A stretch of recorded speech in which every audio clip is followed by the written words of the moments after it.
Hi குட்டீஸ், welcome to kids fun learning. இன்னைக்கு நம்ம பார்க்க போகிறது திருக்குறள். திருக்குறளை எழுதுனது திருவள்ளுவர். திருக்குறளில் மொத்தம் 133 அதிகாரமும் 1330 குறள்களும் இருக்குது குட்டீஸ். நம்ம டெய்லி 2 குறள்கள் மட்டும் பார்த்துட்ருக்கோம். பார்க்கலாமா?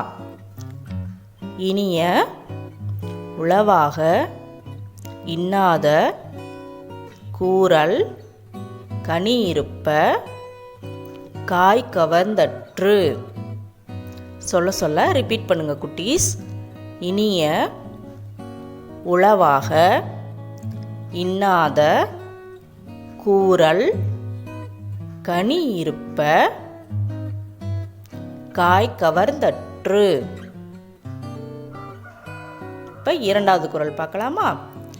செய்யாமல் செய்த உதவிக்கு வையகமும் வானகமும் ஆற்றல் அரிது. சொல்ல ரிப்பீட் பண்ணுங்க குட்டீஸ். செய்யாமல் செய்த உதவிக்கு வையகமும் வானகமும் ஆற்றல் அரிது. தேங்க்யூ ஃபார் வாட்சிங் குட்டீஸ். சேனலை சப்ஸ்கிரைப் பண்ணுங்கள். பாய்.